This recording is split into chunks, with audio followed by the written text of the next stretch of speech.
सब जानते होंगे कि ये भारत का जो अभी भारत में वर्तमान समय में 8 केंद्र शासित प्रदेश है और 28 राज्य है। केंद्र शासित प्रदेश कितना है? 8 है और 28 क्या है? आपको राज्य है। इसी 8 को यहाँ पर दे दिया था, 8 हो जाता है केंद्र शासित प्रदेश। ये नहीं कि 9 मार के 7 मार के आ जाइएगा, डायरेक्ट क्वेश्चन भी आता है कि भारत में कितने केंद्र शासित प्रदेश है, तो 8 है। अब देखते हैं कि ये अंडमान निकोबार एक केंद्र शासित प्रदेश है। यहाँ का राजधानी जो था, नाम था क्या था? Port Blair. क्या नाम था? Port Blair. लेकिन जैसे ही जो है अभी बीजेपी का सरकार जो केंद्र में भी है और जहाँ तहाँ उनका सरकार है, तो इनका मकसद ये भी है कि जब भारत गुलाम हुआ था तो जो जो अंग्रेज के नाम पर ज़्यादातर चीज़ें, सड़कें का नाम जो रखा गया है, जगह का नाम, उसको जो है ना उपनिवेशवाद से हम मुक्त कर दें। भारत तो आज़ाद हो गया है, लेकिन बहुत सारे स्थान ऐसे हैं जो अभी भी जो है वहाँ से गुलामी का बदबू आ रहा है, तो उसका नाम हम चेंज कर दें। तो यहाँ का जो राजधानी हुआ करता था पोर्ट ब्लेयर, इसी का नया नाम कर दिया गया है बदल करके श्री विजयपुरम। तो पूछ देगा कि अंडमान निकोबार की राजधानी पोर्ट ब्लेयर का नया नाम क्या कर दिया गया है? श्री विजयपुरम। अब देखिएगा तो ये पोर्ट ब्लेयर इसकी राजधानी क्यों पड़ी थी? क्योंकि एक अंग्रेज अधिकारी था, एक अंग्रेज अधिकारी को 1787-88 ईस्वी में जो है ये भारत भेजा गया था। इनको बोला गया था कि जाइए आप अंडमान निकोबार और अंडमान निकोबार की भूमि सर्वेक्षण करिए। वो गया था यहाँ पर सर्वेक्षण करने के लिए और सर्वेक्षण करके यहीं पर रहने लगा था। उन्हीं का नाम था आर्किबल्ड ब्लेयर नाम था, उसी के नाम पर इसका नाम पड़ गया था पोर्ट ब्लेयर, याद रखिएगा। और जो पोर्ट ब्लेयर देख रहे हैं ना, ये कभी जो है आपको चोल वंश जो है अपने नौसेना के लिए प्रसिद्ध है। इस चोल वंश का नौसैनिक अड्डा हुआ करता था ये पोर्ट ब्लेयर, ठीक है, याद रखिएगा। दूसरा चीज देखते हैं, इस बार जो दरोगा एग्जाम में ये क्वेश्चन आया था, अंडमान निकोबार की सबसे ऊंची चोटी जो है जिसका नाम क्या है? Sandal peak. अंडमान निकोबार की सबसे ऊंची चोटी का नाम क्या है? Sandal peak. और ये सैंडल पीक जो है ना अंडमान निकोबार में है, लेकिन उसी के अंदर में थोड़ा डाल के पूछ देगा कि चलिए कौन सा, तो उत्तरी अंडमान। कहाँ पे है ये सैंडल पीक? उत्तरी अंडमान में है। सैंडल को ऐसे ही उतार कर तब ऊंचाई पर चढ़ा जाता है पीक पर, नहीं तो फिसल जाइएगा, तो ऐसे याद करिएगा तो बन जाएगा, ठीक है। तो सैंडल पीक कहाँ पे है? उत्तरी अंडमान में। रुपेश सर अब जाइए, इसको बंद कर दीजिए, पढ़ाते हैं तो फिर दिक्कत हो रहा है।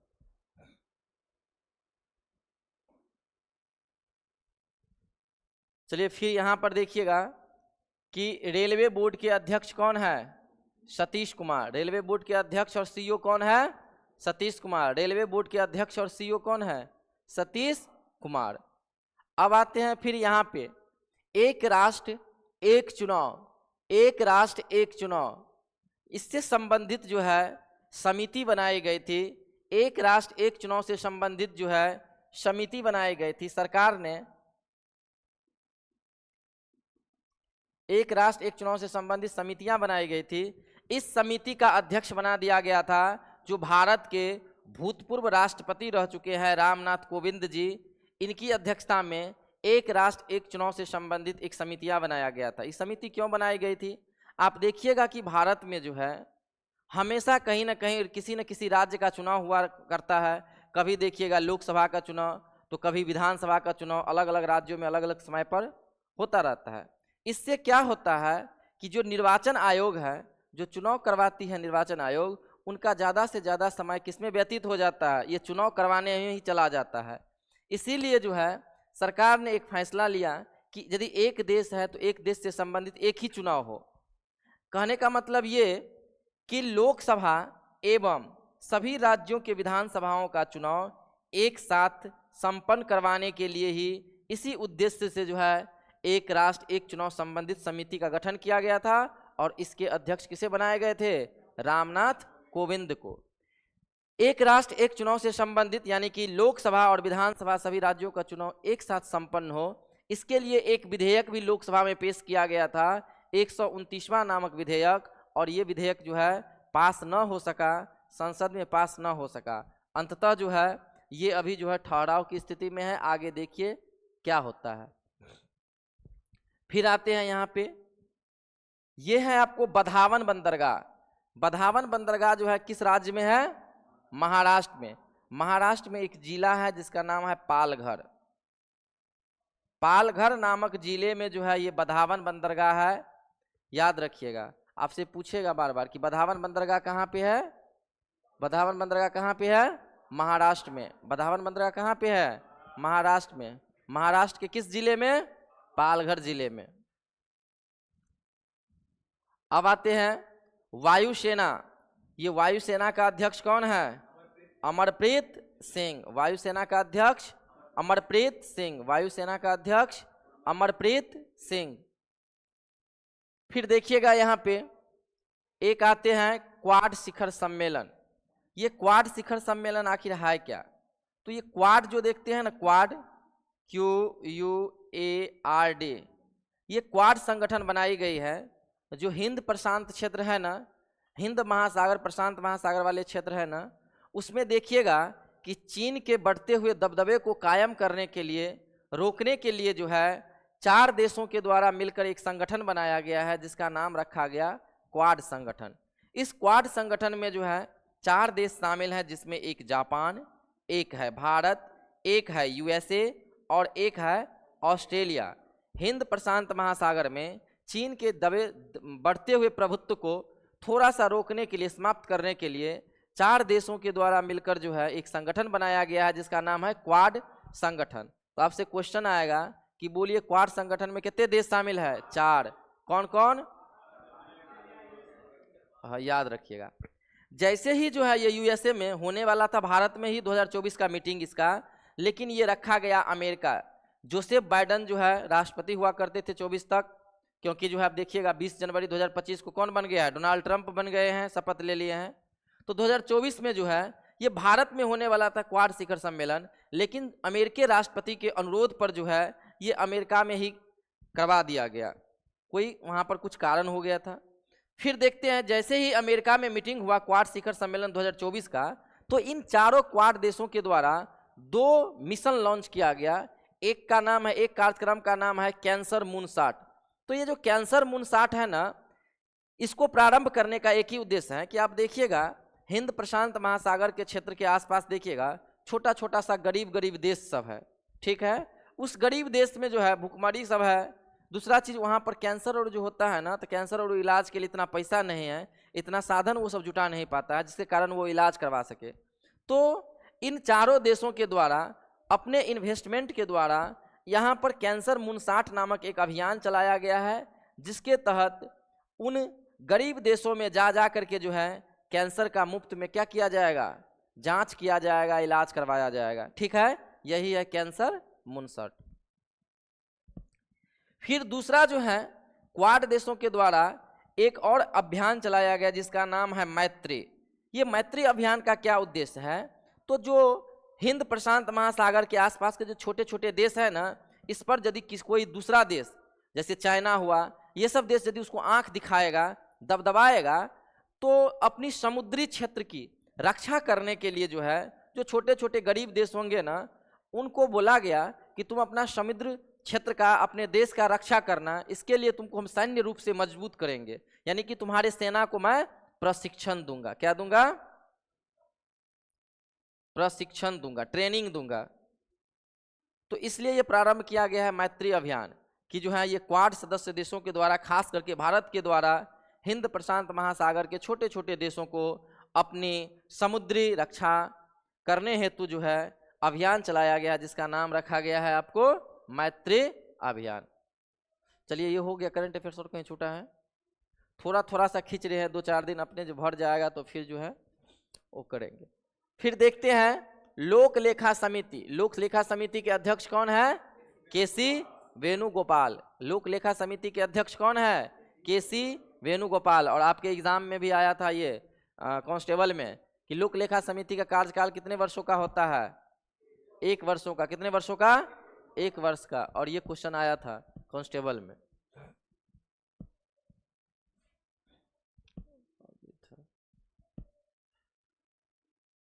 चलिए थोड़ा सा देख लेते हैं, क्योंकि बिहार पुलिस के दृष्टिकोण से पढ़ा रहे हैं। तो पीयूष जी आए हैं आज। ये कुछ योजनाएं हैं, जैसे आपके एग्जाम में जो आया था कांस्टेबल के एग्जाम में ये योजना पूछा था। मुख्यमंत्री बालिका साइकिल योजना कब प्रारंभ हुआ था? ठीक है, और इसमें तमाम जितने भी है, पहला दिन ये पूछा था, ये पूछा था, भीम बांध भी पूछा था, गौतम बुद्ध भी पूछा था। सबसे 7 अगस्त को जो पहला दिन एग्जाम हुआ था उसमें ये क्वेश्चन आया था। ठीक, तो तमाम ये क्वेश्चन सब आएंगे। अभी 4-5 को लिखे हैं, फिर कल बताएंगे, धीरे धीरे धीरे धीरे खींचेंगे कि याद हो जाए। देखते हैं, भारत के प्रमुख वन्यजीव अभ्यारण्य, सॉरी, बिहार के प्रमुख वन्यजीव अभ्यारण्य, गलती बोल दी थी ना। वाल्मीकि वन्य प्राणी अभ्यारण्य, ये वन्य प्राणी वन्यजीव अभ्यारण्य जो है इसको टाइगर रिजर्व भी घोषित किया गया है। तो बिहार का एकमात्र जो टाइगर रिजर्व जो है ना, यही वाल्मीकि अभ्यारण्य में है। बिहार का पहला tiger reserve Valmiki tiger reserve. ये देखिएगा कहाँ पे है? पश्चिमी चंपारण में। लेकिन एग्जाम में पूर्वी चंपारण और पश्चिमी चंपारण दोनों डाल देगा, इसीलिए याद रखना है। करे देखते हैं इधर का चेहरा नहीं दिखाई दे रहा है, बड़ काला दिखाई देते हैं वो। वाल्मीकि वन्यजीव अभ्यारण्य कहाँ पे है? पश्चिमी चंपारण में। फिर देखिएगा ये उदयपुर लग रहा है राजस्थान में, और ये दरोगा का क्वेश्चन है कि उदयपुर वन्यजीव अभ्यारण्य कहाँ पे है? तो ये देखिएगा पश्चिमी चंपारण में है। कहाँ पे है उदयपुर वन्यजीव अभ्यारण्य? पश्चिमी चंपारण में है। फिर देखिएगा 2 पक्षी अभ्यारण्य भी हैं, एक का नाम है नागी और एक का नाम है नकटी। तो नागी और नकटी नामक पक्षी अभ्यारण्य कहाँ पे है? जमुई में है। कहाँ पे है? जमुई में। और बार बार बोलते हैं कि इस बार भी आया था मिलान करने वाला बीपीएससी में, जमाई राजा को सोना का अंगूठी देना है। तो ये जो है ना, सोना उत्पादन के लिए भी जाना जाता है, सोने का बहुत बड़ा भंडार यहाँ पर मिला है। ठीक है, याद रखिएगा, जमुई। भीम बांध वन्यजीव अभ्यारण्य कहाँ पे है? भीम बांध मुंगेर में। भीम बांध कहाँ पे है? मुंगेर में। भीम बांध वन्यजीव अभ्यारण्य मुंगेर में। बार बार क्वेश्चन ये रिपीट होता है। गौतम बुद्ध को ज्ञान की प्राप्ति होती है कहाँ पर? गया में। तो याद रखिएगा, गौतम बुद्ध वन्यजीव अभ्यारण्य कहाँ पे है? गया में। फिर से वाल्मीकि प्राणी अभ्यारण्य पश्चिमी चंपारण, उदयपुर वन्यजीव अभ्यारण्य पश्चिमी चंपारण, नागी नकटी जमुई, भीम बांध वन्यजीव अभ्यारण्य मुंगेर, गौतम बुद्ध गया। याद रखना है। अब देख लेंगे कि बिहार की कुछ तमाम प्रमुख परियोजनाएं। बिहार का भी कोई ऐसा एग्जाम नहीं हो रहा है जिसमें जो है ना बिहार के ज्योग्राफी हिस्ट्री से क्वेश्चन नहीं आ रहा है। आप देखिएगा तो इस बार बीपीएससी में देखिए ना, जैसे पूछा था कि जल विद्युत वाला कुछ, बिहार जल विद्युत निगम सब, तो ऐसा ऐसा क्वेश्चन सब 83 वाला, तो ऐसा ऐसा क्वेश्चन सब पूछ रहा है अभी, और तमाम एग्जामों में आ रहा है। बिहार कांस्टेबल से लेकर बिहार दरोगा से लेकर बिहार एसएससी में भी अब आएगा। तो देखेंगे कि कुछ बिहार के कुछ प्रमुख विकास परियोजनाएं हैं। जैसे आप देखिएगा स्टूडेंट क्रेडिट कार्ड, जैसे आप पॉलिटेक्निक करिएगा, ITI सब करते हैं किसी प्राइवेट कॉलेज और उससे, तो आपको क्या मिलता है? इंजीनियरिंग करने के लिए स्टूडेंट क्रेडिट कार्ड योजना के तहत कुछ राशि प्रदान की जाती है, 1.5 लाख 2 लाख जितना का वो जो बना कर देता है ना, जो आपको बोनाफाइड बना कर देगा, तो उसके अनुसार जो है ना आपको पेमेंट भी दिया जाता है, आपका पैसा दिया जाता है। जैसे आप देखिएगा BSc नर्सिंग सब करिएगा ना, तो इसके तहत जो है आपको दिया जाता है अच्छा खासा अमाउंट, 5-6 लाख का ऋण दिया जाता है। ठीक है, तो हाँ, तो उसको भी जो है बिहार बजट भी जो है, हमको लग रहा है 1 सप्ताह के अंदर में बिहार बजट भी बता देंगे, नहीं तो छूट जाएगा बहुत का। और ऐसे जो है ऑनलाइन पढ़ता है ना, तो ऑनलाइन ज़्यादातर रह जाता है, तो जो ऑफलाइन वाला स्टूडेंट उसको ध्यान में रख कर करना पड़ेगा थोड़ा सा। चलिए बिहार के प्रमुख विकास योजना देखते हैं, इसका डेट याद कर लीजिए। ठीक है, डेट याद कर लीजिए, जब लास्ट में जाएंगे तो अब उस टाइम में बताएंगे कि कौन सी योजना कहाँ कहाँ काम करती है। जैसे मुख्यमंत्री कन्या विवाह योजना, इसके तहत भी जो है ना, जब देखिएगा कि कन्या का जो विवाह होता है तो उस टाइम पे जो कुछ राशि मिलता है। ठीक है, फिर जो है आपको मुख्यमंत्री बालिका पोशाक योजना, ये अभी महत्वपूर्ण मुद्दा बना हुआ है, क्योंकि जो भी बच्चा को देखिएगा आपके घर परिवार में भी जो सरकारी स्कूल में पढ़ती होगी, तो उनका जो है ना पोशाक के लिए कुछ पेमेंट बढ़ा दिया गया है। ठीक है, इस बार तो हो सकता है कि इस सब से क्वेश्चन आए, तो थोड़ा सा देख लेते हैं एक बार। मुख्यमंत्री ग्रामीण सड़क योजना, ये मुख्यमंत्री ग्रामीण सड़क योजना कब स्टार्ट हुआ था? 2006 में। एक देखते होंगे आपको प्रधानमंत्री सड़क योजना भी होता है। प्रधान रुपेश कब स्टार्ट हुआ था? प्रधानमंत्री ग्रामीण सड़क योजना। बट बुढ़ो बट बोलिए तो चंदन। 2000 में। कब स्टार्ट हुआ था? 2000 में। जो देखते हैं ना कि गांव सब में जो है वो पक्का सड़क नहीं ढलाई वाला होता है, वही है ये, ठीक है। और यहाँ पर देखते हैं मुख्यमंत्री ग्रामीण सड़क योजना, कितने बार ये क्वेश्चन आ चुका है, लूसेंट और ऑब्जेक्टिव में देखिएगा तो मिल जाएगा आपको। मुख्यमंत्री ग्रामीण सड़क योजना जो स्टार्ट हुआ था ये कब हुआ था? 6 में। कौन हुआ था? 6 में। मुख्यमंत्री ग्रामीण सड़क योजना कब प्रारंभ हुआ था? 2006 में। फिर देखिएगा, जब मैं 9th क्लास में था, लगभग हमको लग रहा है कौन ईस्वी 7 में है ना, तो जैसे ही साइकिल का दौर आया ना, मुख्यमंत्री जी के द्वारा साइकिल जो है ना लड़कियों सबको शिक्षा के मामला में जो कहिएगा कि स्कूल में जो उसकी जनसंख्या बढ़ाने की दृष्टिकोण से देखिएगा तो साइकिल योजना एक महत्वपूर्ण योजना है, ठीक है। जैसे ही योजना स्टार्ट हुआ था, हमें याद है कि जो भी स्कूल नहीं आती थी या नहीं आता था वो भी जो है आने लगा था, और साइकिल योजना वो लड़का को भी पैसा मिलता था, ठीक है।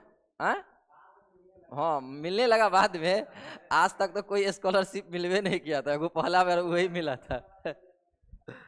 वो भी पैसा को जो है ना ला करके 3-3 गो साइकिल पहले से ही घर में था, ठीक है। हाँ सुनिए ना, तो उस पर आएंगे ना। 50,000 का दूरी बहुत तेजी से तय नहीं करना पड़ा, धीरे धीरे तय किए तब पहुंचे।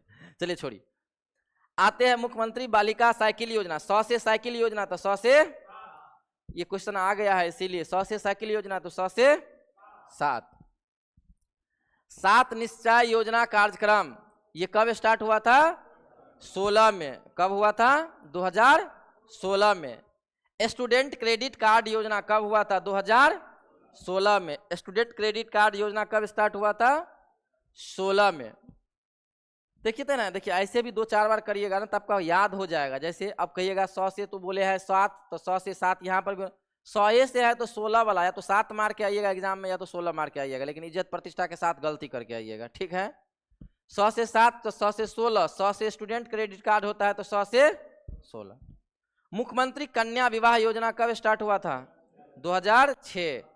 और मुख्यमंत्री बालिका पोशाक योजना 2006। 6 में क्या क्या हुआ था? मुख्यमंत्री ग्रामीण सड़क योजना स्टार्ट हुआ था 2006 में। मुख्यमंत्री कन्या विवाह योजना स्टार्ट हुआ था 2006 में। मुख्यमंत्री बालिका पोशाक योजना स्टार्ट हुआ था 2006 में। मुख्यमंत्री बालिका 100 से साइकिल योजना हुआ था 100 से 7 में। 7 निश्चय कार्यक्रम कब स्टार्ट हुआ था? 100 से 16 में। स्टूडेंट क्रेडिट कार्ड स्टार्ट हुआ था 2016 में। प्रधानमंत्री ग्राम सड़क योजना स्टार्ट हुआ था 2000। चलिए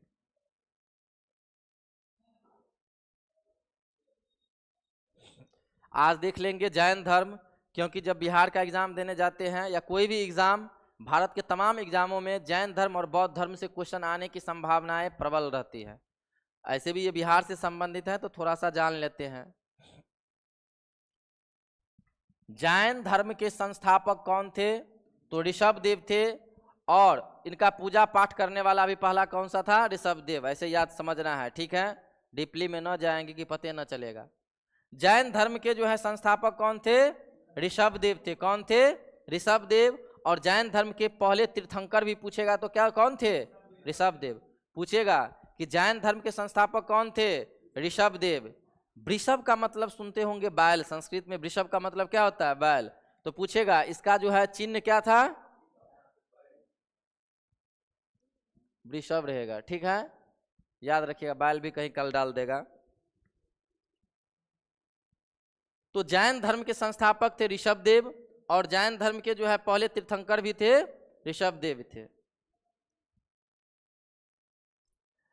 इस ऋषभदेव को जो है ना आदिनाथ भी कहा जाता है।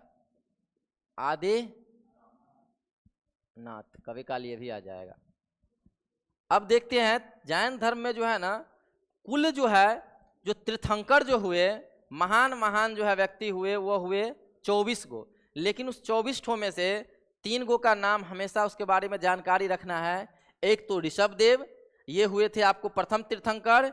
एक है पार्श्वनाथ, ये हुए थे जैन धर्म के 23वें तीर्थंकर। और एक है आपको 24वें तीर्थंकर, कौन है? तो ये महावीर स्वामी है 24वें तीर्थंकर। तो यही क्वेश्चन सबसे पहले आता है कि जैन धर्म के प्रथम तीर्थंकर कौन थे, तो ऋषभदेव। जैन धर्म के 23वें तीर्थंकर कौन थे, तो पार्श्वनाथ। और जैन धर्म के 24वें तीर्थंकर कौन थे, तो महावीर स्वामी। अब थोड़ा सा देख लेते हैं पार्श्वनाथ के बारे में। इनके पिता का नाम था अश्वसेन। क्या नाम था, अश्वसेन था। पार्श्वनाथ के पिता का नाम क्या था, अश्वसेन था। पार्श्वनाथ के द्वारा जो है ना आपको 4 जो है आपको ज्ञान दिया गया था, जिस ज्ञान का नाम है हिंसा न करना। कितने आर्य सत्य दिए गए थे, तो 4 दिए गए थे इनके द्वारा। हिंसा न करना, सदा सत्य बोलना यानी झूठ का सहारा मत लेना, चोरी नहीं करने के लिए ज्ञान दिया गया था, और संपत्ति न रखना। जैसे ही संपत्ति रखिएगा लोभ लालच आएगा, बंधन से न तो मुक्त हो पाइएगा न तो कुछ हो पाइएगा। तो ये बोले थे 4 जो है इन्होंने सत्य बोला था, जिसमें एक है आपको हिंसा न करना, सदा सत्य बोलना, चोरी न करना और संपत्ति न रखना। लेकिन इसी में 5वां जो आर्य सत्य जोड़ देते हैं, जिनका नाम है ब्रह्मचार्य, वो कौन जोड़ देते हैं, महावीर स्वामी। तो यही पूछा जाता है कि 5वां जो है आर्य सत्य जो जोड़ा गया था वो किनके द्वारा जोड़ा गया था, महावीर स्वामी के द्वारा। तो सबसे पहले ये देख लेते हैं कि पार्श्वनाथ जो थे जैन धर्म के 23वें तीर्थंकर थे। इनके पिता का नाम क्या था, अश्वसेन। इन्होंने 4 सत्य दिए थे, जिनका नाम है हिंसा न करना, सदा सत्य बोलना, चोरी न करना और संपत्ति न रखना। इनके बारे में इतना ही जानकारी। अब देखते हैं महावीर स्वामी। सबसे इंपॉर्टेंट जो है इसमें है महावीर स्वामी। महावीर स्वामी के बारे में पहले देख लेते हैं। तो ये जैन धर्म के 24वें तीर्थंकर थे और अंतिम तीर्थंकर भी थे, क्योंकि 24वें के बाद जो है ये अंतिम तीर्थंकर भी थे, अंतिम भी थे। इनके बाद जो जैन धर्म के कोई अगला जो है तीर्थंकर नहीं हुआ। अब देखते हैं कि जैन धर्म के बारे में पढ़ेंगे तो महावीर स्वामी का हम देख लेंगे कि सबका बचपन का नाम रहता है कल्लू, तो किसी का मोटका, तो किसी का कुछ। तो देख लेंगे कि इनका भी बचपन का कुछ न कुछ नाम होगा, इनके भी माता पिता का कोई न कोई नाम होगा, इनका भी जो है शादी हुआ होगा, फिर उनसे जो है बच्चा उत्पन्न हुए होंगे, उनका भी कुछ नाम होगा। तो इन सब तमाम चीज़ों पर आज नज़र डालेंगे। कल जो है फिर हम देखेंगे दिलवाड़ा का जैन मंदिर, फिर देखेंगे कि जो है जो सब धर्म में अपना अपना एक महान महान ग्रंथ होता है। लड़का सो रहा है। जैसे देखिएगा कि भारत में जो हिंदू धर्म का जो सबसे बड़ा ग्रंथ जो कह सकते हैं, रामायण कह सकते हैं, महाभारत कह सकते हैं, गीता, ये सब है। तो उसी तरह से जो है इसमें भी जो है कोई न कोई किताब होगा पढ़ने वाला। तो उस किताब सबका नाम है आगम सूत्र नाम है। तो इन सब के बारे में जो है कल जानकारी इकट्ठा करेंगे। आज थोड़ा देख लेते हैं इनके बारे में। महावीर स्वामी, महावीर स्वामी जो है इनका सबसे पहले हम देख ले तो इसका जन्म, इनका जन्म जो हुआ था 540 ईसा पूर्व में हुआ था। महावीर स्वामी का जन्म कब हुआ था, 540 ईसा पूर्व में हुआ था। और इनका जन्म जो हुआ था ना, एक कुंडा ग्राम नामक एक जगह है वैशाली। ये वैशाली जिला जो है पटना से टच करती है हाजीपुर। तो वैशाली जिला के कुंडा ग्राम नामक जगह पर ही जो है आपको इनका जन्म हुआ था महावीर स्वामी का। जब जन्म हुआ था तो इनके बचपन का नाम जो था वो क्या था, वर्धमान था। इनके बचपन का नाम क्या था, वर्धमान था। पूछेगा, क्वेश्चन पूछता है कि महावीर स्वामी के बचपन का नाम वर्धमान, महावीर स्वामी के बचपन का नाम वर्धमान। अब थोड़ा सा आगे आते हैं। जैसे ही 540 बीसी में जन्म हुआ था वैशाली के कुंडाग्राम नामक जगह पे, इनका बचपन का नाम वर्धमान था। अब देख लेते हैं इसके मम्मी पापा पत्नी इस सब का नाम। तो इनका जो है पिता का नाम क्या था, सिद्धार्थ। महावीर स्वामी के पिता का नाम सिद्धार्थ और माता का नाम त्रिशला, माता का नाम त्रिशला। महावीर स्वामी के बचपन का नाम वर्धमान, पिता का नाम सिद्धार्थ, माता का नाम त्रिशला। ये त्रिशला जी जो थी ये लिच्छवी राजा चेटक की बहन थी। किसकी बहन थी, चेटक की बहन थी। थोड़ा सा देखते हैं, जैसे ही महावीर स्वामी का विवाह होता है यशोदा नामक युवती से, महिला से, तो इन दोनों के विवाह के उपरांत एक पुत्री को जन्म देती है यशोदा, जिनका नाम पड़ता है अन्नोजा प्रियदर्शनी। तो पूछ सकता है कि महावीर स्वामी के पुत्री का नाम क्या रखा गया था, अन्नोजा प्रियदर्शनी। ये सब चीज हुआ, जन्म भी हुआ, शादी भी हुआ, बच्चा भी हुए। उनके बाद जो है इन दुनिया से मोह माया त्याग करके इनका नेत्र खुला और ये क्या किए, जब 30 वर्ष की आयु में थे तो इनका एक भाई था जिसका नाम था नंदीवर्धन। ये बोले कि भैया देखिए, अब जो है हम चाहते हैं तपस्या करने के लिए, ज्ञान की प्राप्ति करने के लिए हम चलते हैं, ठीक है। तो फिर जो है ये 30 वर्ष की आयु उस समय इसका था, 30 वर्ष की आयु में इन्होंने घर छोड़ा अपने भाई से परमिशन ले करके और ये चले गए ज्ञान को एकदम ढूंढने के लिए। जाते जाते जैसे ही घर से चले गए ये, तो 12 वर्षों की कठिन तपस्या करने के पश्चात जो है एक जाम्भिक गांव है, जाम्भिक ग्राम है, वहीं पर एक ऋजु पालिका नदी है और वहीं पर एक साल वृक्ष के नीचे ये बैठ करके जो है तपस्या करने लगे और इनको जो है ज्ञान की प्राप्ति हो गई। तो क्वेश्चन आएगा कि जो है महावीर स्वामी को कितने वर्षों की कठिन तपस्या के बाद जो है ज्ञान की प्राप्ति हुई, तो 12 वर्ष। महावीर स्वामी को जो है ज्ञान की प्राप्ति किस नदी के किनारे हुई, ऋजु पालिका नदी के किनारे। महावीर स्वामी को जो है ज्ञान की प्राप्ति किस वृक्ष के नीचे हुई, साल वृक्ष। लेकिन कहेगा गौतम बुद्ध को किस वृक्ष के नीचे ज्ञान की प्राप्ति हुई थी, बोधि वृक्ष के नीचे। किस वृक्ष के नीचे, बोधि वृक्ष। चलिए तो ये सब हो गया, अब कुछ तो नहीं है। हाँ, अब देखते हैं ये महावीर स्वामी को कुछ अन्य नामों से भी जो है ना जाना जाता है, जैसे अहर्त के नाम से भी जानते हैं। तो अहर्त का मतलब होता है पूज्य होता है। क्या होता है, पूज्य। जैन धर्म में देखिएगा अहर्त शब्द का मतलब क्या होता है, पूज्य होता है। फिर देखिएगा जीन शब्द का अर्थ क्या होता है, विजेता। ये जैन जो देखते हैं ना, जैन शब्द जो आया है ना, संस्कृत के जीन शब्द से उत्पन्न हुआ है, ठीक है। संस्कृत के जीन शब्द से उत्पन्न हुआ है और जीन का अर्थ होता है विजेता, ठीक है। सभी अपनी इंद्रियों को वश में कर लेता है, विजेता। फिर निग्रंथ इसको कहा जाता है बंधन हीन या बंधन मुक्त, दोनों कह सकते हैं, बंधन हीन या बंधन मुक्त। तो कभी काल पूछ लिया जाता है कि बोलिए निग्रंथ का अर्थ क्या होता है, तो बंधन हीन होता है। अहर्त पद का मतलब क्या होता है, पूज्य। जीन का मतलब क्या होता है, विजेता, ठीक है, ये याद रखिएगा। राहुल क्या था, सुनिए, राहुल का मतलब सभी बंधनों से मुक्त, उसका अर्थ था। अब सुनिए, हाँ, और अलग अलग शब्द दिया गया है दोनों धर्म में। अब देखिएगा जिस तरह जो है आप थोड़ा रिपीट करवा देते हैं। महावीर स्वामी के बचपन का नाम वर्धमान, तो गौतम बुद्ध के बचपन का नाम सिद्धार्थ। गौतम बुद्ध के पत्नी का नाम यशोधरा, तो एकरा पत्नी का नाम यशोधा। महावीर स्वामी के पिता का नाम शुद्धोधन, सॉरी महावीर स्वामी के कह रहे हैं, गौतम बुद्ध के, इसके पिता का नाम सिद्धार्थ। तो सब चीज देखिएगा ना मिलता जुलता होगा, तो इसीलिए कंफ्यूजन इन दोनों में उत्पन्न ज्यादा होता है।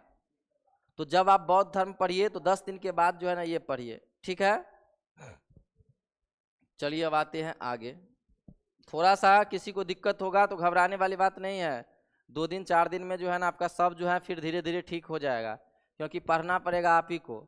नहीं पढ़िएगा फिर रिजल्ट में नो मैच फाउंड बताएगा। एक बार धोखा खा चुके हैं, बार बार खाते रहिए फिर, ठीक है। तो MATCH मैच फाउंड बताना है तो आराम से पढ़ते रहिए। कोई दूसरा जो है ना शॉर्टकट तरीका जो नहीं होता है, सिलेक्टेड चीज पढ़िए, सेलेक्ट होइए।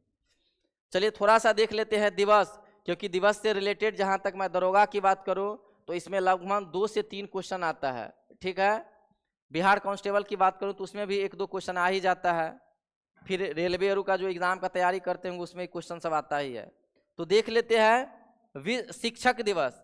ये शिक्षक दिवस जो मनाया जाता है ना 5 सितंबर को, सब जानते हैं कि डॉक्टर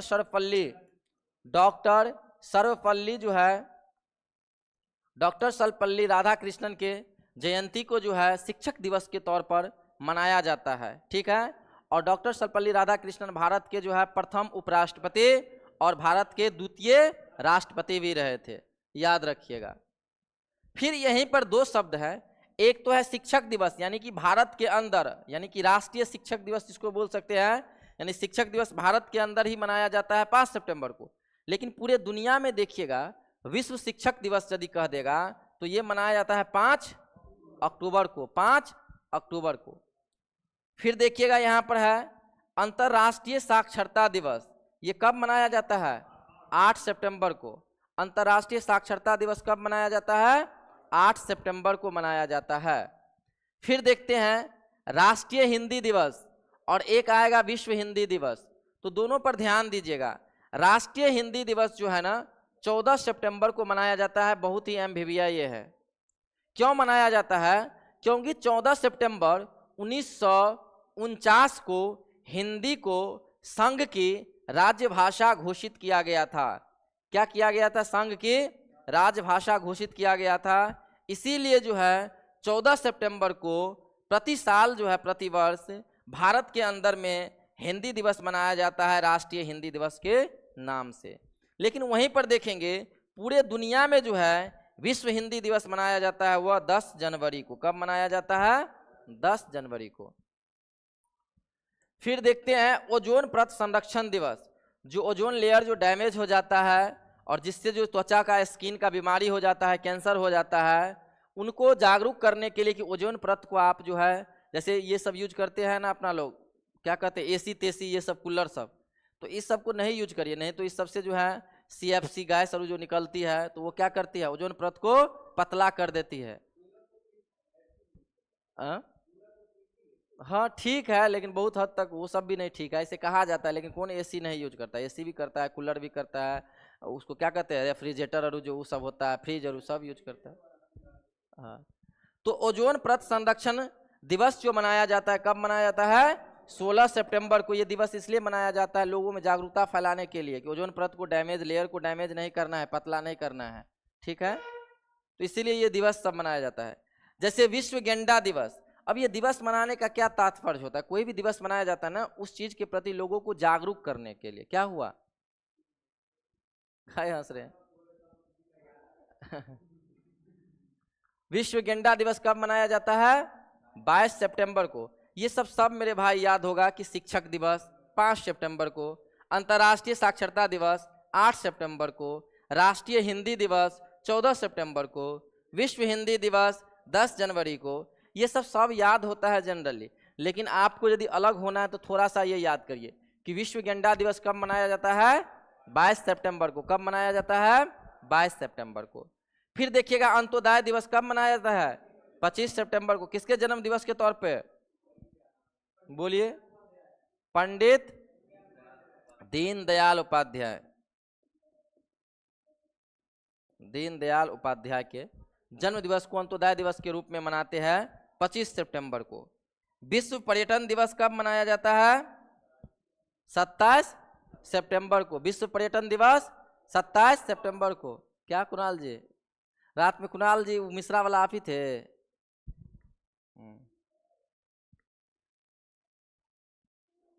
सब हो गया है। चलिए एक बार जो है इसको पढ़िए और जो है फिर जो है बताएंगे आगे। रुपेश जी उसको ऑफ कर दीजिए। नहीं पहले इसको देखिए सबसे, फिर बारी बारी से पूछ के छुट्टी दे देंगे।